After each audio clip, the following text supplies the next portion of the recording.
Welcome back नाजरीन programme के पहले चंक में जहां हम गुफ्तगू कर रहे थे ख़ास तौर पे पॉलिटिकल सिनेरियो के हवाले से, वहां हम क्योंकि 2025 का जो है वो अब इख्तिताम होने को है, तो अब ये जो साल रहा है वो ख़ास तौर पे वॉर के हवाले से मैं कहूँ तो बड़ा ही हार्श और बड़ा क्रिटिकल जियोपॉलिटिकल सिचुएशन रही है। ख़ास तौर पे मई के बाद जिस तरीके से इंडिया की वॉर का सिलसिला स्टार्ट हुआ और सीज़ फायर तो हो गया, लेकिन अभी तक इंडिया की मक्कारी वो जारी है। जिस तरीके से रिसेंटली इंडस वाटर ट्रीटी की वायलेशन एक बार फिर की गई जनाब के ऊपर, उसके साथ साथ जिस तरीके से इंडिया की तरफ से प्रोपेगेंडाज किए जा रहे हैं बहुत सारे, वो भी दुनिया के सामने और पाकिस्तान के सामने हैं। इसके साथ साथ हम बात करें तो ख़ास तौर पे जो एयर स्पेस थी हमारी, उसकी जो हमने बैन किया हुआ था उस पर भी हमने इंक्रीज़ कर दिया, बढ़ा दिया टाइम। और तो ये एक तो सीज़ फायर तो हो गया था, लेकिन सीज़ फायर के बाद क्या वो ताल्लुकात, क्या वो जो बायलैटरल नेगोशिएशंस या बायलैटरल जो हमारे मामलात नेबरिंग कंट्रीज़ के साथ होते हैं, उनके 2026 के अंदर आने वाले दिनों के अंदर क्या इस मामलात होंगे, क्या प्रेडिक्शंस होंगी, इस हवाले से आज प्रोग्राम के इस दूसरे चंक पे बात करेंगे। और ख़ास तौर पे जिस तरीके से अफ़गानिस्तान इंडिया का प्रॉक्सी बना हुआ है और अफ़गानिस्तान के साथ मसला भी हमारा बहुत पुराना है, जिस तरीके से ड्यूरेंट लाइन और इमेजिनरी लाइन की हम बात करते हैं और जिस तरीके से बैड तालिबान और गुड तालिबान की बात होती है, इस हवाले से भी गुफ्तगू करेंगे। उसके साथ साथ अब एक वर्ल्ड इस वक्त रूमर है, खासतौर पे थर्ड वर्ल्ड वॉर की बात की जा रही है। और मैंने एक पहले प्रोग्राम भी किया था जिसमें हमने सर रिचर्ड की जो है वो स्पीच आपको बताई थी। ब्रिटिश जो एयर चीफ है उन्होंने अपनी आवाम से मुखातिब होकर कहा था कि आप तैयार हो जाओ, ठीक है। थर्ड वर्ल्ड वॉर की बात की जा रही है। यूक्रेन और रूस का जो वो मसला है जो वहां पे हो रही है, जिस तरीके से मामला वॉर सिचुएशन वो अभी तक हल हो नहीं पा रही। यूक्रेनी सदर ज़ेलेंस्की ने एक आज की डेवलपमेंट मैं आपको बता देता हूं, वैसे यूक्रेन के सदर ज़ेलेंस्की ने एक नए अमन मंसूबा कबूल किया है जिसमें डोंबास में गैर अस्करी जोन कायम करने और फौजी वापस बुलाने की पेशकश शामिल है। रूस की तरफ से जवाब अभी नहीं आया। यूक्रेन के इन मंसूबे में बैनुल अक़वामी निगरानी और इक़्तिसादी जोन की तश्कील के बाद भी शामिल है, बशर्त यह कि रूस भी इसका हिस्सा बने। लेकिन बहुत सारी अहम डेवलपमेंट्स हैं, इसमें हम डिस्कस करेंगे। एट दी एंड हम थोड़ा गाजा की जो इंटरनेशनल स्टेबलाइजेशन फोर्स की बात की जा रही है, ISF, उस हवाले से भी गुफ्तगू करेंगे। इस हवाले से मेरे पास कोई एस्ट्रोलॉजर या मेरे पास कोई ऐसे वो तो नहीं है जो प्रेडिक्शन करेंगे, लेकिन ऐसे एनालिस्ट मेरे साथ प्रोग्राम में मौजूद हैं जो इन चीज़ों को बड़ी गहरी नज़र से देखते हैं। खासतौर पे मैं बात कर रहा हूँ जाज़ मलिक साहब की और हैदर हयात साहब की। Very warm welcome to the programme. दोनों मेहमानों का मशकूर हूँ जिन्होंने अपना टाइम दिया। मलिक साहब, प्रोग्राम का आगाज़ का दूसरे चंक का आगाज़ आपसे करूँगा। सबसे पहले तो हम इंडिया के हवाले से, जैसे मैं इंट्रो में भी कह रहा था कि मई से ये सिलसिला चला तो अभी जाया ही जा रहा है, क्या अपकमिंग देख रहे हैं इस हवाले से? बहुत शुक्रिया जी जनाब।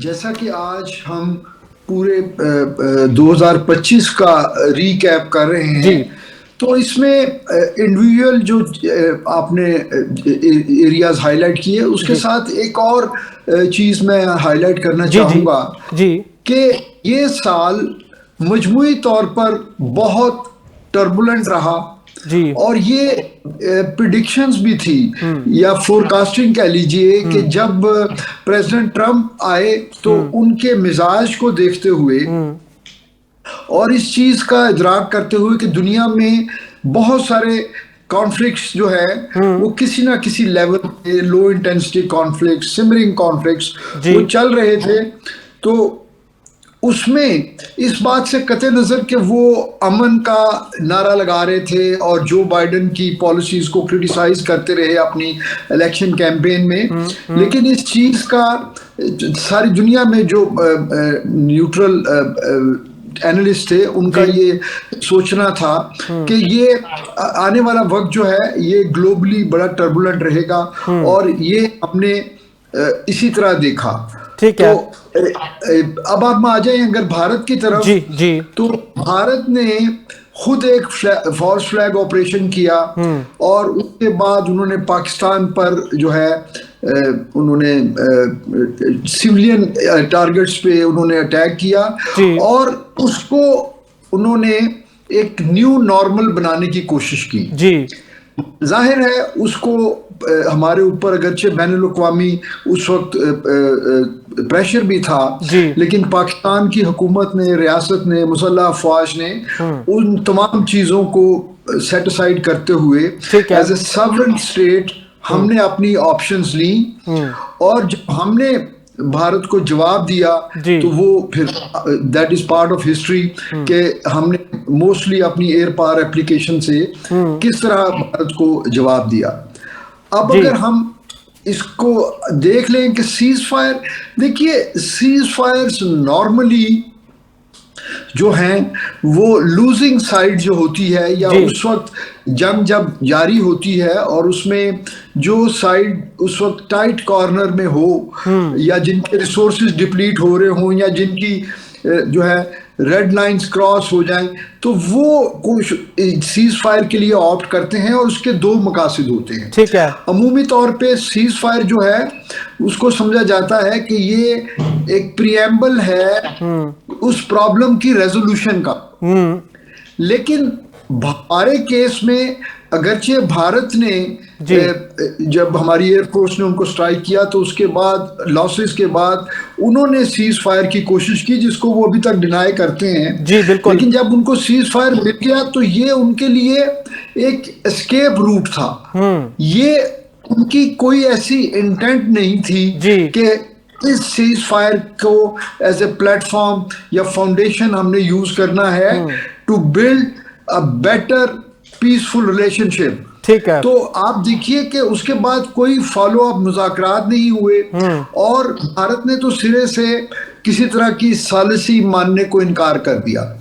तो अगर हम ये भारत वाला चैप्टर यहीं पे क्लोज करना चाहें तो हम सेफली ये कह सकते हैं कि प्रॉब्लम वही का वही है जी, जिसकी बुनियाद पे मसला कश्मीर जी बिल्कुल 1948 से वो अपनी जगह मौजूद है जी।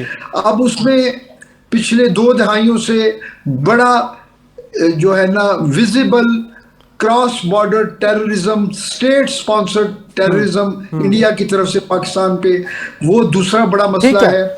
और इस जंग से थोड़ा पहले हजूर जो आपने पानी का मसला, इंडस वाटर ट्रीटी उन्होंने यूनिलैटरली। तो जब तक ये 3 मसाइल रहेंगे और भारत में ये इंतहा पसंद हुकूमत रहेगी, जंग का खतरा बदस्तूर रहेगा। सर बिल्कुल आपका पॉइंट आ गया, और बड़ा इंपॉर्टेंट आपने पॉइंट रेस किया खास तौर पे, क्योंकि इनिशियली तो जो प्रॉब्लम है ना वो हमारा कश्मीर का ही है, जो इस तमाम चीज़ों की जो है वो जड़ बनता है।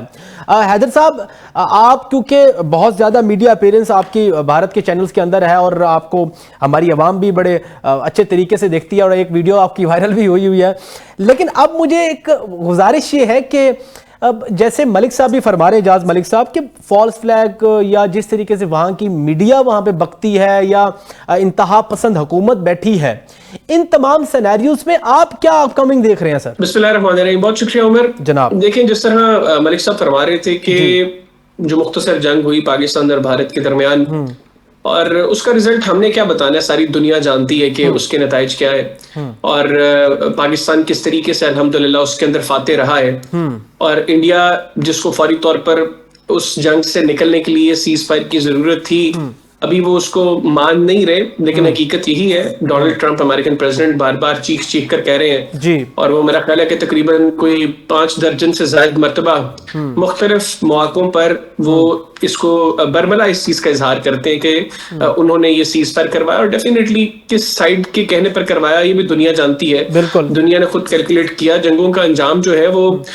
लॉसेस की बुनियाद के ऊपर उनको कैलकुलेट किया जाता है, और किसका कितना नुकसान हुआ था वो सारी दुनिया ने देख लिया जी। ये बात दुरुस्त है कि हालात अभी पाकिस्तान और भारत के दरमियान सीज फायर के बाद बेहतर नहीं हुआ। नॉर्मली क्या होता है, ठीक है, कि अगर दो ममालिक के अंदर कोई कॉन्फ्लिक्ट हुआ है, उसके बाद सीज फायर के बाद डायलॉग शुरू होता है, बातचीत शुरू होती है, और बातचीत के बाद अल्टीमेटली चीजें नॉर्मलाइजेशन की तरफ जाती हैं। यहाँ पर मसला ये है कि भारत के अंदर उस जंग के माहौल से पहले जो पूरी मुल्क के अंदर एक माहौल बनाया गया, एंटी पाकिस्तान रेटरिक तो बड़ा मशहूर है ना भारत के अंदर, और वहां पर चूंकि हर स्टेट में इलेक्शंस होते रहते हैं, किसी ना किसी वक्त भारत में किसी ना किसी स्टेट के इलेक्शंस चल रहे होते हैं, तो एंटी पाकिस्तान रेटरिक उनको चाहिए होते हैं, और मोदी हुकूमत की बुनियाद ही एंटी पाकिस्तान रेटरिक है। 2019 में पुलवामा में अपने फौजियों को मरवा कर उसकी बुनियाद के ऊपर पूरे इलेक्शन की कैंपेन लड़ी, और उसके बाद अभी जो हालिया इंतखाबात थे उसमें भी एंटी पाकिस्तान रेटरिक सारा चला। तो अभी इस जंग के बाद जो खफत का सामना भारत को करना पड़ा, जिस बुरे तरीके से पाकिस्तान ने उनको शिकस्त दी, तो भारत के अंदर भी माहौल अब ऐसा नहीं था कि मोदी हुकूमत फौरी तौर पर पाकिस्तान के साथ कोई टेबल पर बैठती, मुज़ाकरात करती। तो अभी माहौल जूं का तूं है। सीज फायर के बाद हमारे दोनों ममालिक के आपसी ताल्लुकात बेहतर नहीं हुए। इसमें हैदर साहब ये बताइएगा, जिस तरीके से आप कह रहे हैं कि हुकूमत यहाँ की, एक तो इनका एक प्रेसिडेंट ही है ना, कि हम माजी में देखें जिस तरीके से इन्होंने हर बार ये कोशिश की है कि डोमेस्टिक पॉलिटिक्स के अंदर फायदा लेने के लिए एक एंटी पाकिस्तान नैरेटिव वहां पे बिल्ड किया जाता है, और दूसरी हम जिस तरीके से रिसेंट ये वॉर सिचुएशन बनी और जिस तरीके से फ्रिवलस किस्म की मीडिया ने वहां पे जिस तरीके से रिपोर्टिंग की, तो ये दो चीजों को अगर एट लार्ज लेवल पे देखें, क्या समझते हैं कि क्या हिंदुस्तान की जो आवाम है, क्या उनमें अब तक इतनी कुछ शऊर नहीं आया, क्या समझ उनको आती नहीं है कि उनके साथ किया क्या जा रहा है? देखिए, मई में जो पाकिस्तान और भारत के दरमियान जंग थी ना, जंग के माहौल में दोनों तरफ जो अवाम के जज्बात थे वो अपनी उरूज पर थे। मैं ये नहीं कहूंगा कि भारत के अंदर लोगों के कोई जज्बात जो है वो बड़े इस तरह के थे कि वो डरे हुए थे। यकीनी तौर पर वो भी अपनी फोर्सेस को उनके पीछे खड़े होंगे, उनके भी जज्बात होंगे जिस तरह हमारे यहाँ पे लोगों के सेंटिमेंट्स थे। लेकिन वहां का मीडिया जिस बुरे तरीके से उन दिनों में ही एक्सपोज हो गया, आज जो पढ़ा लिखा ज़ीशऊर भारतीय है वो अपने मीडिया की बात पर यकीन नहीं करता। और ये बात तो मल्टीपल टाइम्स मेरे अपने प्रोग्राम्स के अंदर इंडियन जर्नलिस्ट कह चुके हैं कि आज का जो भारतीय है वो भारतीय मीडिया पर आने वाली खबर को क्रॉस चेक करना चाहता है, क्योंकि उसको इस चीज का अंदाजा है कि हमारा मीडिया इस कदर प्रोपेगेंडा करता है और प्रोपेगेंडा के अंदर वो ऐसी ऐसी हद पार कर जाता है कि लोग उसको उनकी सीरियस खबरों को भी एंटरटेनमेंट समझ के एंटरटेन हो रहे होते हैं। और वहां का मीडिया अगर आप गुज़श्ता 11 साल से देखें, जब से मोदी बरसर इक़्तिदार है भारत में, उसकी मुसलसल रविश रही ही ये है, वो हर रोज पाकिस्तान के खिलाफ प्रोग्राम्स करते हैं। और अब तो आलम यह है कि वो पाकिस्तान को बैश करके अपने दिल को तसल्ली देते हैं कि देखिए हमने पाकिस्तान के खिलाफ बात कर ली तो पता नहीं हम पाकिस्तान का मुकाबला भी कर लेंगे। हकीकत क्या है वो जंग के मैदान में हमने उनको बता दिया, लेकिन जो उनके मीडिया का एक बड़ा घनाना चेहरा है, बिल्कुल मीडिया का इंटरनेशनली तो एक्सपोज हुआ ही हुआ था। आपको तो इस जंग के बाद भारतीय भी अब समझ गए हैं कि हमारा मीडिया जो है वो क्या घटिया हरकतें करता है। मैं तो कह रहा हूं कि अब तो आप जैसे मेरे साथ बैठ रहे हैं, दूसरे टीवी चैनल्स के साथ जो पाकिस्तान के बैठते होंगे, तो आपको बिल्कुल ही डिफरेंट माहौल नजर आता होगा ना वहां पे, जिस तरीके से तू तड़ाक और जिस तरीके से गलत अल्फाज का इस्तेमाल किया जाता है इंडिया के एंकर्स की जानिब से। तू तड़ाक और गलत अल्फाज तो उमर उसकी भी चले एक्सेप्टेबल हो जाती हैं ये चीजें। वहां पर खबर इस एंगल से दिखाई जाती है कि बंदा हैरान रह जाता है कि यार ये क्या बात कर रहे हैं। जिस तरीके से झूठ, यानी रिसेंटली इमरान खान जो उन्होंने इमरान खान से मुतालिक जो खबरें दी, वो सारी दुनिया जानती थी कि एक छोटा सा ट्विटर हैंडल जो भारत से ऑपरेट हो रहा है, उसने जो है वो ट्वीट किया और उसके बाद उन्होंने 3-4 दिन ट्रांसमिशंस की उसके ऊपर। तो ये उनका एक अंदाज है जो अब भारत के सामने भी एक्सपोज हो गया है। और जो भारतीय है ना, वो आज मोदी मीडिया को सीरियसली नहीं लेता, दुनिया के सामने एक्सपोज हो चुका है। अब मलिक साहब, अब कब तक जहां हम इंडिया की बात कर रहे हैं वहां अब हम अफगानिस्तान की बात ना करें तो मेरे ख्याल में फिर एक गलत बात होगी, क्योंकि अब तो ये एक इनडायरेक्टली हम देखें तो जिस तरीके से प्रॉक्सी हम कहते हैं कि तालिबान जो है वो इंडिया के बने हुए हैं, तो ये सिलसिला अब कहां तक जाते हुए देखते हैं पाकिस्तान का मुस्लिम ब्रदर ममालिक, और जिस तरीके से पाकिस्तान के लिए सुसाइड बॉम्बिंग पाकिस्तान के अंदर हो रही है, हुई है अभी रिसेंटली, ये एक बहुत बड़ा चैलेंज है। तो इस सिलसिले को कहां तक देखते हैं जनाब? जी, यकीनन ये अफगानिस्तान में जो इस वक्त बरसर इक़्तिदार लोग हैं, वो उनकी जो अभी तक की परफॉर्मेंस है वो तो बिल्कुल इस इलाके के अमन के लिए और पाकिस्तान के साथ ताल्लुकात के हवाले से उसमें तो कोई पॉजिटिविटी नहीं है। और बजाय इसके कि वो उनको इस मसले का जो है एहसास हो, वो बिल्कुल डिनाइल मोड में है। और वो भारत के साथ जो ना तो भारत के साथ वो उनका कोई बॉर्डर लगता है, ना भारत के साथ उनका कोई मजहबी या कोई कल्चरल जो है ऐसी पॉजिटिव अटैचमेंट है, लेकिन उसके बावजूद ये वही भारत है जिन्होंने माजी में तालिबान को दहशतगर्द करार दिया और इनके खिलाफ जो है वो नॉर्दर्न अलायंस को वो सपोर्ट करते रहे। लेकिन आज वही जो तालिबान है उनको वहाँ रेड कारपेट अरेंज जो है रिसेप्शन दी जाती है ताकि उनको पाकिस्तान के खिलाफ इस्तेमाल किया जाए। और जो भारत का एक ख्वाब है जिसमें भारत हमारे लिए 2 फ्रंट जो है सिनारियो क्रिएट करना चाहता है, हमारे वेस्टर्न बॉर्डर को गैर महफूज रखते हुए, उसको कंट्रोवर्शियल रखते हुए, वो चाहता है कि पाकिस्तान की मुसल्लह अफवाज पर डाइल्यूशन इफेक्ट आए और वो एंगेज रहें वेस्टर्न बॉर्डर पे, ताकि वो भारत की तरफ जो है प्रेशर जो है वो पाकिस्तान की अफवाज का वो कम हो। तो भारत उसके लिए कोशां है, और बदकिस्मती से अभी तक तो अफगान हुकूमत जो है वो उसी ट्रजेक्टरी पे है। अब उसका नुकसान सिर्फ पाकिस्तान को या दूसरे जो है रीजनल मुल्कों को नहीं है। आप ये देखिए कि उसके सबसे बड़े इफेक्टिव जो हैं वो खुद अफगानिस्तान के अवाम हैं जी।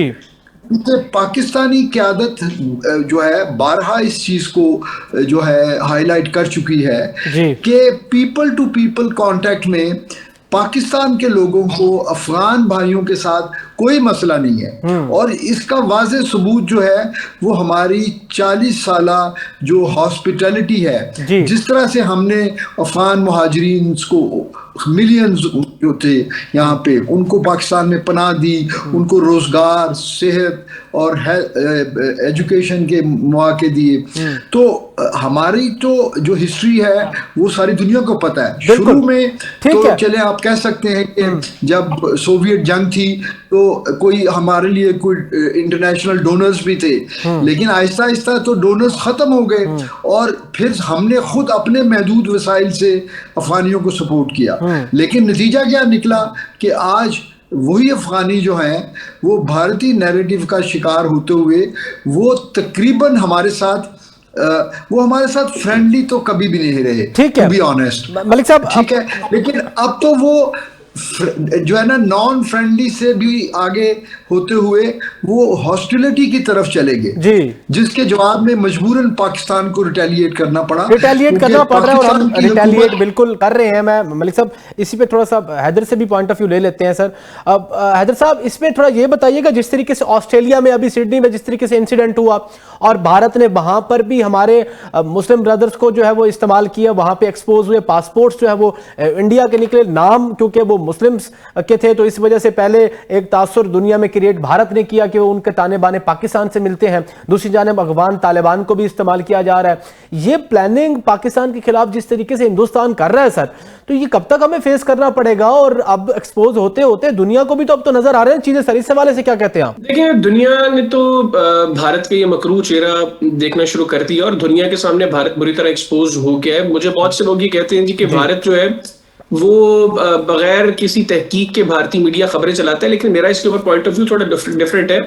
वो बाकायदा मनसूबा बंदी से ये खबरें चलाते हैं। ऑस्ट्रेलिया में सिडनी में जो बोंडाई बीच के ऊपर जो वाकया हुआ उसमें भारतीय इंटेलिजेंस एजेंसीज और भारतीय जो दफ्तर खारजा है वो पहले 2 दिन इसलिए खामोश रहा कि आलमी सतह पर भारत ने जो पाकिस्तान मुखालिफ प्रोपेगेंडा शुरू किया और उसका अफगानिस्तान भी उसमें शामिल था और अफगान मीडिया भी बदस्तूर भारतीय तर्ज पर पाकिस्तान के खिलाफ उस मामले पे जो है वो प्रोपेगेंडा फैला रहा था, तो उस पर खामोशी थी भारत के दफ्तर खारजा की। लेकिन जब फिलीपींस की हुकूमत ने कहा कि जी ये दोनों जो शूटर्स हैं ये इन्होंने फिलीपीन का जो है वो विजिट किया और उसमें एक जो बंदा था उसने भारतीय पासपोर्ट का इस्तेमाल किया, फिर आहिस्ता आहिस्ता चीजें एक्सपोज होना शुरू हुई और भारत जो है वो दुनिया के सामने एक्सपोज हुआ। ये क्रॉस बॉर्डर टेररिज्म भारत की कोई पहली मर्तबा नहीं है, इससे पहले भी मल्टीपल टाइम्स आप देखें कनाडा में जिस वक्त जस्टिन ट्रूडो प्राइम मिनिस्टर थे उन्होंने भारत के साथ अपने ताल्लुकात जो है उनको महदूद कर दिया था और भारत का मकरू चेहरा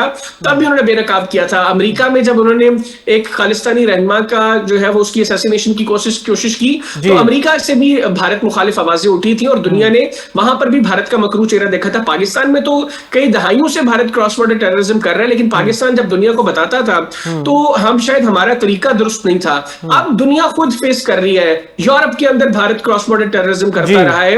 अब भारत के हमसायों में सिर्फ पाकिस्तान नहीं दीगर ममालिक भी भारत से तंग है। नेपाल के अंदर अभी रिसेंटली बांग्लादेश के अंदर उस्मान हादी जो नौजवान वहां के रहनुमा थे उनको जो है उनकी असैसिनेशन जो करवाई गई वो भी भारत ने करवाई। और हसनात अब्दुल्ला, उसके हवाले से तो भारत के मेजर समर पालतूर और कर्नल अजय रायना वो ओपनली कहते हैं कि अगली गोली इसको लगेगी गर्दन में, गोली इसके भी मारेंगे। तो ये जो क्रॉस बॉर्डर टेररिज्म है भारत की, ये अब दुनिया के सामने एक्सपोज हो रही है। हाँ, यहाँ पर हम लोगों को थोड़ा सा काम करने की जरूरत है कि हम भी दुनिया के सामने भारत के इस मकरू चेहरे को बेनकाब करें। हमें माजी में मल्टीपल टाइम्स ऐसी जो है वो मौके मिले जिनमें भारत का मकरू चेहरा मजीद दुनिया के सामने बेनकाब कर सकते थे, लेकिन हम अपनी उलझनों में ऐसे उलझे हुए कि हमने उससे तवज्जो नहीं दी। आप देखें कि गुज़िश्ता चंद सालों में यूरेनियम की चोरी। सर, क्योंकि प्रोग्राम का वक्त खत्म होने का, जरा क्विक रिस्पॉन्स चाहूंगा। पहले मलिक साहब आप दे दें जरा यूक्रेन और खासतौर पर रूस के हवाले से। आप क्या समझते हैं ये दिन कब आएगा कि जब डोनाल्ड ट्रंप साहब ये भी कह देंगे कि हाँ जी ये वाली जंग भी मैंने रुकवा दी और थर्ड वर्ल्ड वॉर की बात भी की जा रही है? तो क्या आपकी इस हवाले से एनालिसिस है? जी जी जी। मैं अर्ज कर रहा हूँ जिस तरह आपने सारे कॉन्फ्लिक्ट आज फ्लैग किया है, जी जी, तो सबसे ज्यादा जो चांसेस है जो है ना रेजोल्यूशन के, वो मेरे ख्याल में यूक्रेन क्राइसिस के हैं। और ये आने वाले साल में जल्द इंशाल्लाह इस पे कोई पेशरफ्त होगी और इसमें जो है उसकी काफी इंडिकेशंस हैं। ठीक है, तो मेरा इसके बारे में ये राय है। हैदर साहब आपका take sir, your take sir. Ukraine Russia और यूक्रेन की जो जंग है, ये तो डोनाल्ड ट्रंप ओथ लेने से पहले भी कहते थे कि जैसे ही मैं हलफ लूंगा अगले दिन मैं इस जंग को रुकवा दूंगा, और मल्टीपल टाइम्स वो कोशिश भी कर चुके हैं। लेकिन यूक्रेन की अब पोजीशन में समझता हूँ इस हवाले से मजीद कमजोर होती जा रही है। एक तो अस्करी एतबार से रशिया बड़ा मजबूत रहा है और इस जंग के अंदर रशिया को यूक्रेन किसी तरह चैलेंज नहीं कर सका। फिर जो उसको मौशी और दिफाई एतबार से जो अमेरिका से मदद मिल रही थी, अब अमेरिका आहिस्ता आहिस्ता उससे हाथ उठा रहा है। वो कि यूरोप की बड़ी कोशिश है, बरतानिया की बड़ी कोशिश है कि अमेरिका इसके अंदर इन्वॉल्व रहे, लेकिन अब अमेरिका उससे हाथ उठा रहे हैं। तो यूरोप और बरतानिया को भी अब ये खदशा है कि अगर ये जंग बढ़ी तो ये उनके दरवाजों तक न पहुंच जाए, और वहां पर पहुंची तो बरतानिया और यूरोप इस जंग को बर्दाश्त नहीं कर सकेंगे। मैं भी ये समझता हूँ कि अब आने वाले चंद माह इस हवाले से मेरा ख्याल है कि बड़े अहम है, और या तो चीजें बहुत एक्सट्रीम पर चली जाएंगी जिसके मेरे नजदीक चांसेस कम है। मुझे लगता है कि अब किसी न किसी तरह का कोई कंक्लूजन जो है वो निकलेगा जिसमें बहरहाल रशिया जो है उसका अपर हैंड रहेगा। ठीक है हैदर साहब, thank you so much. Ijaz Malik साहब आपका बहुत शुक्रिया, टाइम दिया। नाज़रीन, प्रोग्राम का वक्त खत्म होने को है। बड़ी हमने डिटेल आज बातें की, और जिस तरीके से प्रोग्राम के दूसरे चंक में हमने तमाम इश्यूज़ को ऑन द लोकल फ्रंट और इंटरनेशनल फ्रंट पे उसको डिस्कस किया, मेरे ख्याल में नाज़रीन को बड़ी क्लियरेंस इस हवाले से मिली होगी। आज के प्रोग्राम का वक्त खत्म होता है, इंशाल्लाह कल आपसे फिर मुलाकात हुई। अपने मेज़बान उमर शरीफ लिगारी को इजाज़त दीजिए। अल्लाह निगहबान, पाकिस्तान जिंदाबाद।